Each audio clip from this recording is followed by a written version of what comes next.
Les amis, comme tous les jours, on va balayer les actus de la crypto-monnaie du jour et ensuite on va profiter de l'accalmie du marché pour aller regarder 2-3 petits paramètres qui peuvent nous permettre de gagner plus d'argent à la fin du cycle. Avec cette technique, tu peux passer d'un x10 à un x15, tu vois, et ça c'est pas négligeable. On commence tout de suite avec une nouvelle qui a été partagée sur le groupe Telegram par JBR que je remercie, salut à toi. MetaMask dévoile une carte de débit crypto en collaboration avec Mastercard et Banks. Tu connais MetaMask et Mastercard, j'ai pas besoin de te les présenter. L'objectif derrière ça, en fait, c'est de faire une carte de crédit qui soit adossée à un portefeuille de type cold wallet qui puisse permettre aux personnes qui ont des cryptos de s'en servir dans le monde réel sans passer par des intermédiaires qui sont souvent très relous. Après, ce que j'aimerais te mettre en lumière, si tu es français, c'est que tu devras déclarer du coup tous les achats que tu as fait avec ta crypto-monnaie sur ta feuille d'imposition, à moins que tu sois domicilié ailleurs. Sinon, ben voilà, ça change pas non plus la fin de l'histoire. Mais pour l'écosystème crypto et ceux qui souhaitent s'expatrier, ben c'est vraiment un bon point. On continue avec une nouvelle qui risque de pas trop te faire plaisir. On a eu un mouvement de 1,7 milliard de dollars de Bitcoin qui dormait du coup, qui pourrait être assimilé à un investisseur long terme parce qu'il n'avait pas bougé depuis 3 ans. Donc on va voir ce qui va se passer, mais dans tous les cas, le passé nous a appris que quand on a des gros montants de Bitcoin qui sont déplacés comme ça, ben, ça annonce une petite baisse parce que on a une force baissière. Bon, seconde mauvaise nouvelle de la journée, on sait pas trop si c'est mauvais encore, mais on a 2 milliards de dollars qui sont mystérieusement déplacés de la part de MTGOX.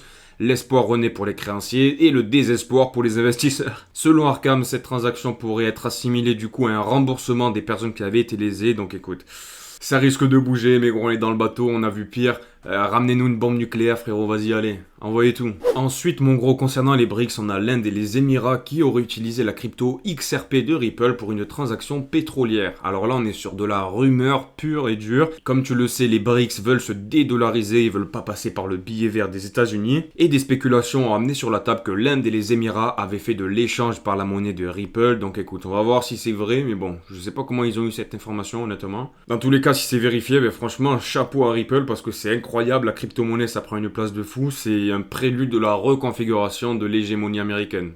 Concernant les annonces économiques de la journée, on a une bonne nouvelle concernant l'indice des prix à la consommation américain qui a été évalué à 2,9% alors qu'on attendait un 3%. Donc on était en dessous de nos espérances, c'est super bien pour le marché.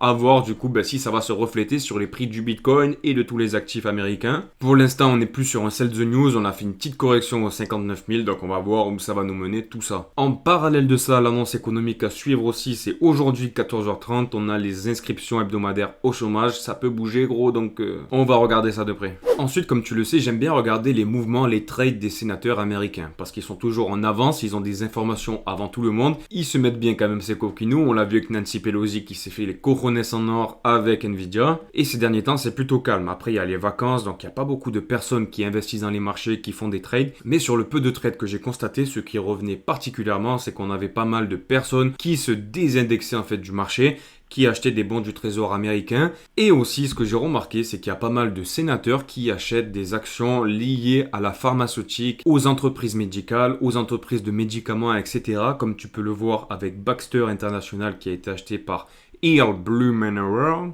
Je sais pas comment on dit. Donc je pense que c'est intéressant de regarder un peu leurs mouvements de temps en temps parce que ces gens-là, ils sont souvent avant-gardistes. Ensuite, j'aimerais te montrer la charte qui correspond au Google Trend du gold, donc de l'or. Et cette charte, en fait, elle nous donne des informations concernant l'intérêt pour la population mondiale de l'or. Typiquement, plus un peuple a peur de l'avenir et plus il va vouloir acheter de l'or pour conserver son épargne. Jusque-là, tu me suis, c'est une valeur refuge. Ok. Et comme tu peux le voir sur cette charte, on a une petite explosion de l'intérêt pour l'or. Forcément, on est dans une période qui est plutôt instable avec l'Iran, l'Ukraine, tout ce qui est la géopolitique, l'économie qui vacille un petit peu. Est-ce que cet intérêt massif pour l'or, du coup, pourrait présager une récession économique ou est-ce que les marchés pourraient prendre à contre-pied, du coup, tous les investisseurs qui veulent se décorréler du marché? On va voir dans les jours qui viennent ce qui va se passer. En micro-actu de la journée, on a la blockchain Ton de Telegram qui annonce un partenariat avec l'Oracle Peak Network pour améliorer l'écosystème DeFi. Donc c'est plutôt cool, ça tryhard du côté de Telegram. On a une charte qui a été partagée par Quinten François qui met en évidence le prix du Bitcoin en fonction de la liquidité mondiale.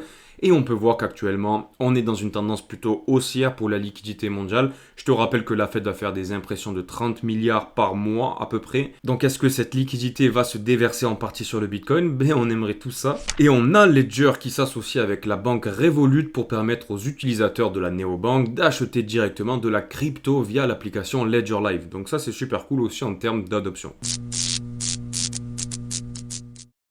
Ensuite, comme je te l'ai dit en intro de cette vidéo, étant donné qu'on est dans une période d'accalmie où il n'y a pas grand chose qui se passe, en tout cas sur le prix du Bitcoin et des altcoins, je pense qu'il est intéressant de mettre en place des stratégies, des plans pour pouvoir optimiser ses gains pour le futur bull run. Bon, partant de ce principe-là, je t'ai donné des indices sur les corrections, sur la périodicité, sur la temporalité, sur les différentes vagues haussières d'un bull run qui ont en général des market cap qui sont plus ou moins similaires. Tous les 400 milliards de market cap, hop, on corrige. Là, j'aimerais te partager une chose que j'ai remarqué lorsque j'ai décortiqué un petit peu le total market 3 de la crypto-monnaie. Donc je te rappelle que le total market 3, c'est le market cap total excluant le Bitcoin et l'Ethereum. Et ça nous permet de voir du coup en fait la capitalisation des altcoins.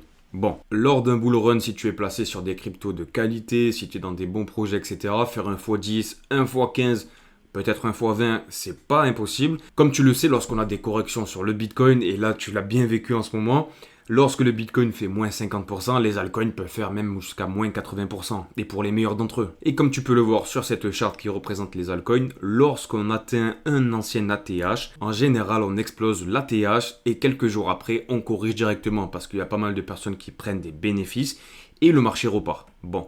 Si tu regardes un petit peu ce qui s'est passé en 2021, pour les altcoins, on est venu dépasser l'ancien ATH de 2018 le 11 février 2021 et on a fait une correction 4 jours après. Et la correction sur les altcoins, elle était de combien? Elle était aux alentours de moins 22%. Donc moins 22%, c'est énorme sur les altcoins. Ça paraît rien comme ça, mais je peux te dire qu'il y en a pas mal qui se prennent des claques. Et c'est dommage parce que sur TradingView, j'ai pas réussi à avoir plus d'historique pour pouvoir te prouver que c'est souvent comme ça que ça se passe. Mais si tu regardes sur le Bitcoin, tu peux voir qu'on a à peu près le même scénario à chaque fois. Typiquement en 2021, lorsqu'on est venu briser notre ancien ATH, le Bitcoin a fait moins 16% et du coup il a eu sa correction 4 jours après que l'ATH ait été brisé. Donc on est vraiment sur la même périodicité, c'est plutôt fou. De la même manière, si on regarde en 2016 l'ATH qui a été brisé de 2014, on peut voir que lorsqu'on a atteint notre ATH, directement on a fait une correction. Donc là le Bitcoin s'était pris moins de 33% dans la gueule, c'est vraiment énorme. Et le Bitcoin avait corrigé du coup 7 jours après que l'ATH ait été brisé.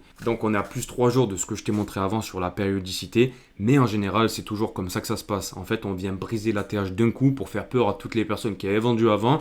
Une fois qu'on l'a brisé, tout le monde se dit « Ouais, ça y est, on est en price discovery to the moon. » Et là, c'est là que ça corrige. Du coup, la stratégie à mettre en place, selon moi, ça serait de vendre pile poil à l'ATH ou un petit peu en dessous pour ensuite racheter cette correction. Parce que là, si tu achètes des altcoins avec un Bitcoin qui a corrigé de 30%, tu peux les acheter vraiment à rabais tes altcoins. Vraiment. Typiquement, tu peux acheter tes altcoins à moins 50%. Et là, c'est vraiment les soldes parce que tu sais que derrière, tu pars en price discovery, le bull run commence. Et à la place de faire un x10, tu fais un x20. Donc c'est vraiment curieux parce qu'il y a pas mal d'influenceurs qui négligent toutes ces techniques. Et mine de rien, ça peut te permettre de changer ton cycle vraiment d'un x2 à x3. Tu vois, ça peut être vraiment hyper important sur les gains que tu vas faire à la sortie. En parallèle de ça, je t'invite à aller voir ma vidéo sur laquelle je te parle des corrections liées aux vagues haussières parce qu'on ne fait jamais un tout droit direction les 69 000. On fait en plusieurs fois, tu vois, parce qu'il y a des gens qui prennent des bénéfices. Et l'objectif, en fait, c'est de venir prendre des bénéfices sur chaque jambe haussière et de venir racheter un peu plus bas. Et là, ça change vraiment la fin de l'histoire. Ce fut un plaisir de te parler aujourd'hui. Laisse un like, un commentaire et abonne-toi si tu n'es pas abonné. Je te donne rendez-vous demain à 5h du matin. Bisous, ciao, ciao, bam!